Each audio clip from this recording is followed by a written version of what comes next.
Are you Matthew Burkhead? Yes, sir. Good morning. Good morning. You were born in 1993. Last four digits, social security number 6665. Is that correct? Yes, sir. We're here on a probation revocation. What does the Commonwealth have to say? Your Honor, he has a 10-year sentence on possession of a handgun by convicted felon. The basis of the revocation is a possession charge he picked up in Hardin County. He was recently indicted on that, and he has an arraignment April 28th. Your Honor, if we could place this on the May docket, we'll be able to see traction on that case to see ultimately. What is the indictment for it? He's indicted for possession in Hardin County. Possession of drugs. Yes. And he's also failed some drug tests up there, I think, when he was admitted into jail.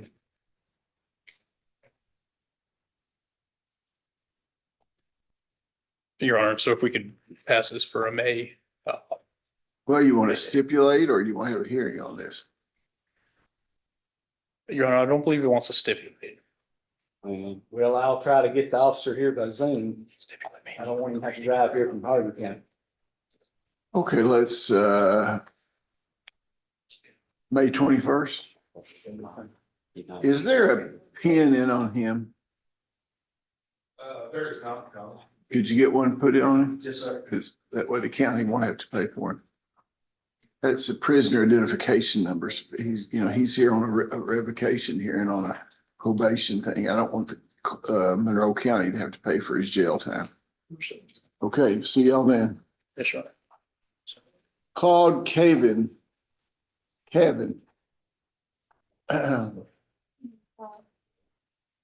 No, I don't think so. Commonwealth of Kentucky versus Claude Kevin, 24 CR 0082. Are you Claude Kevin? Good morning. Good morning. Were you born in 1998? Yes, sir. Last four digits, social security number 0475, shock probation revocation. What does the Commonwealth have to say? I have Miss Laura Hamilton. I think that's her on the line, Your Honor. Judge, I thought that we had an agreement to pass it to get our records. Well, Candace requested records, and then we requested records from the probation officer, but I don't know. I'd like to know what her position is.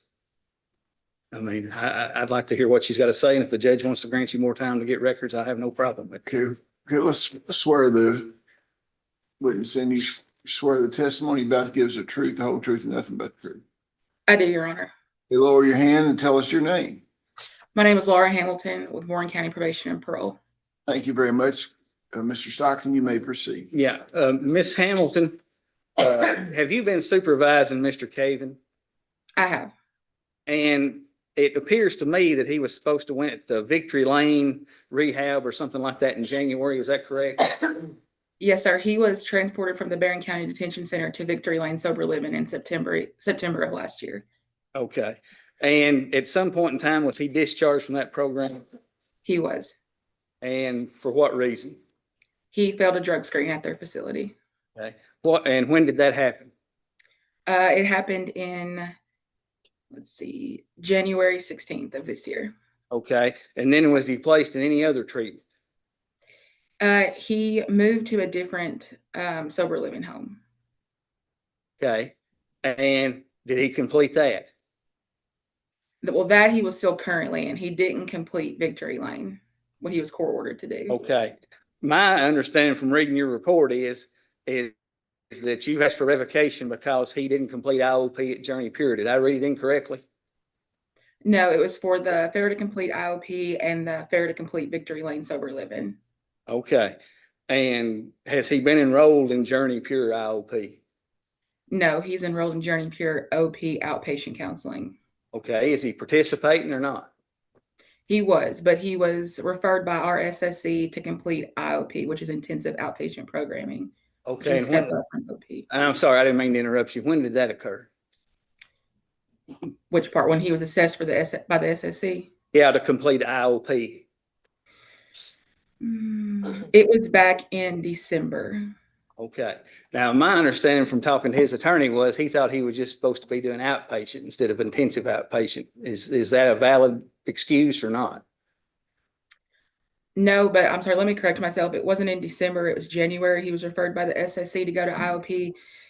I spoke with staff at IOP at Journey Pure who advised that he met with them for their initial IOP intake, but he told them that he had a conflicting work schedule and that it was his idea to go to IOP, so he didn't even have to do it. He would just do OP, So which he was just incorrect. took it on his own to do a lesser intensive program. Is that correct? Correct. Yes, sir. Okay. Now that we've got it straight, thank you, Ms. Hammond. Kind of hard to follow some of these acronyms, you know, I mean, it's alphabet soup, you know. You like to inquire as officer? Yes, I will. Officer, when did you begin supervising Mr. Cavan? March 30th of this year. Okay, so you were not supervising Mr. Cavan during January when he was dismissed from Victory Lane Sober Living. No, it was not. And you were not supervising Mr. Cavan on January the 20th, 2026, when he reported to probation and parole for a drug screen. No, it was not. And per the report, on January 20th, 2026, when Mr. Cavan was administered the drug screen, what did that drug screen come back as? He was negative on all panels. And you were not supervising Mr. Cavan on January 27th, 2026, when he met with the social services clinician? No, it was not. And so do you have any information about any conversations that occurred between probation and Mr. Cavan before you supervised him in March of 20, before you began supervising him? No, I'm not aware of any specific conversations he had with his officer, but I can just go by what is put in our notes system, and I can tell what the conversations were had based off the notes. But person to person, him and his officer, no, I'm not aware. Okay, who was supervising Mr. Cavan prior to you? Her name was Officer Sydney Colisau. I'm sorry, who? Sydney Colisau.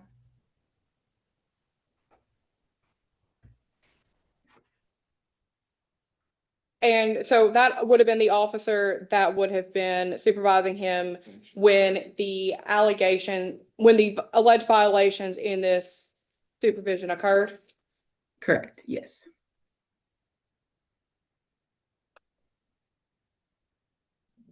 Do you know how much control the social services clinician has over what it is a Journey Peer does? No, they have no control. The SSC works for probation and parole, and Journey Peer is its own entity. And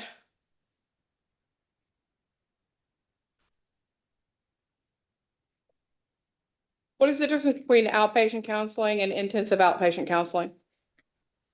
Outpatient counseling is just one-on-one with a therapist, and you go monthly. Intensive outpatient, you have to do 3 sessions a week for multiple hours. You have to come and do random drug screens. That's what's more intensive than just normal one-on-one counseling. And is Mr. Cavan still being drug tested by the probation office? I drug tested him when he came in, and then Officer Colisau tested him the time before that in January. Okay, so regardless of whether Mr. Cavan was in IOP or OP, he would have been drug tested by the probation office. Yes. And the last drug test that Mr. Cavan did in January of 2026 for probation came back negative. Correct. I have no further questions. I don't have any regret.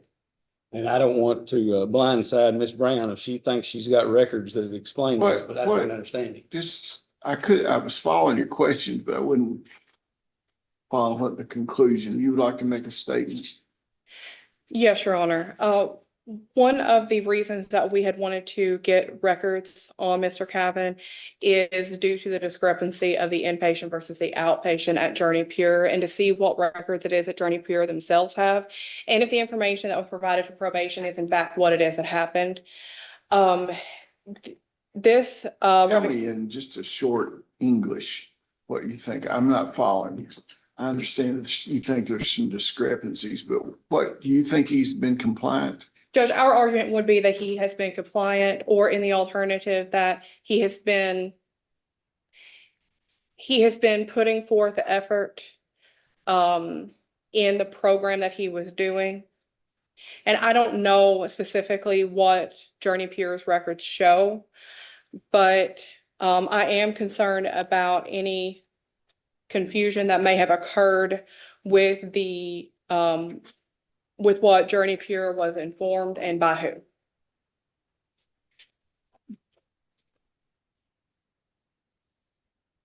Do you have any positive drug tests?